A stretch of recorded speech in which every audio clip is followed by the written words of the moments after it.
Deus abençoe a todos poderosamente em nome de Jesus.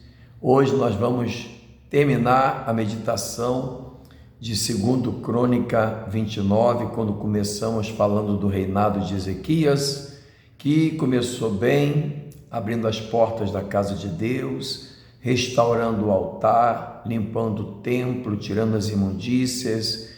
Também se santificou primeiro com os levitas, depois colocou a mão na casa de Deus para restaurou o culto somente a Deus, quebrou as imagens, as estatuetas, destruiu os altares para os demônios e trabalhou para resgatar o povo de Deus que estava afastado, e o povo também aceitou voltar, e os que voltaram passaram a praticar a fé na palavra de Deus, e isso trouxe bênçãos de montões, que começou no mês de março, que seria o terceiro mês, e foi até julho, e nós estamos vivendo essa fé desses meses abençoados, de março até julho, que nós cremos que será o mês dos montões. E depois de tudo isso, se levantou Senaqueribe, orgulhoso, presunçoso, arrogante, a blasfemar contra Deus e contra Ezequias.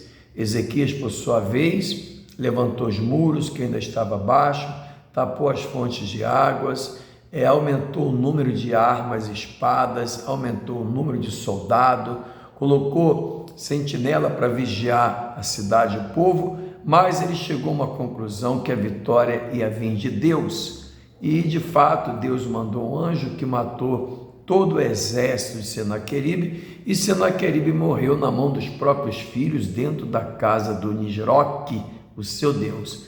E isso o povo ficou feliz, maravilhado, se alegraram de tal maneira que traziam um presente para Deus, mas coisas preciosíssimas para Ezequias, aonde Ezequias se exaltou e Deus então repreendeu, de maneira que diz aqui no livro de 2 Crônica 32, versículo 26, versículo 24, o seguinte: naquele dia adoeceu Ezequias mortalmente, então orou o Senhor, que lhe falou e lhe deu um sinal, mas não correspondeu Ezequias ao benefício que fora feito, pois o seu coração se exaltou, pelo que houve ira contra ele e contra Judá e Jerusalém. Ezequias, porém, se humilhou por ter se exaltado o seu coração, ele e os habitantes de Jerusalém, e a ira do Senhor não veio contra eles nos dias de Ezequias. Teve Ezequias riquezas e glórias em grande abundância, proveu-se de tesourarias para prata, ouro, pedras preciosas, especiarias, escudos e toda sorte de objetos desejáveis. Também proveu-se de armazéns para a colheita do cereal, do vinho e do azeite, e de estrebarias para toda espécie de animais, e de redis para o rebanho. Edificou também cidades e possuiu ovelhas e vacas em abundância, porque Deus lhe tinha dado muita numerosa possessões. Também o mesmo Ezequias tapou o manancial superior das águas de Gion e as canalizou para o ocidente da cidade de Davi. Ezequias prosperou em toda a sua obra. Contudo, quando os embaixadores dos príncipes da Babilônia lhe foram enviados para se informarem do prodígio que se dera naquela terra, Deus o desamparou para prová-lo e fazê-lo conhecer tudo que lhe estava no coração. Olha aí, Deus provou Ezequias para que ele conhecesse o que estava no coração dele, porque Deus já sabia. Às vezes Deus permite certas coisas acontecer para nos provar, para que a gente veja o que está de fato dentro do nosso coração. Ele se exaltou a princípio, quando o povo dava coisas preciosíssimas para ele. Ele se exaltou, Deus o repreendeu, ele se humilhou, Deus o curou da doença mortal, porque ele se exaltou, né? Então Deus teve que abatê-lo, humilhá-lo, para que ele visse que ele não era nada sem Deus. Resultado, prosperou muito depois de ter se humilhado, e ele teve um fim de prosperidade, de vitória, porque ele passou a agradar a Deus.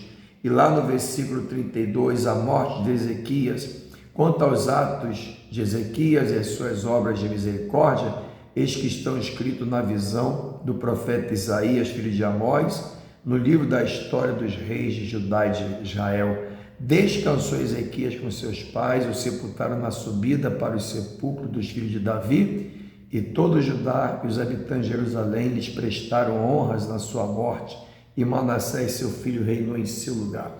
Então você vê que ele começou bem, teve lá sua queda, seu deslize, mas se humilhou e Deus o abençoou mais ainda.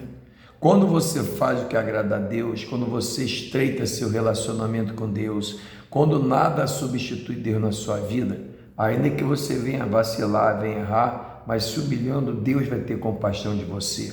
Espero que essa meditação do livro da história do rei Ezequias, segundo Crônica 29 até o 32, tenha te abençoado. Vamos nessa quarta-feira buscar a presença de Deus, vai ser muito forte, nos preparando para o domingo de Ramos e também para o dia 18, a família Pé da Cruz, tá bom? Agora Manassés teve o seu reinado também, depois a gente fala sobre ele, mas eu quero convocar vocês para nos acompanhar a partir de amanhã, porque eu vou falar a partir de amanhã dos últimos acontecimentos que o Senhor Jesus enfrentou antes de ir para o Calvário. É muito forte, tem muita coisa boa para a gente aprender, para a gente enxergar melhor o que é a Sexta-feira Santa. A partir de amanhã eu vou começar os últimos acontecimentos que Jesus enfrentou antes de ir para o Calvário. Convide amigos, parentes a estar conosco aqui nas redes sociais. Deus te abençoe, um abraço e até lá.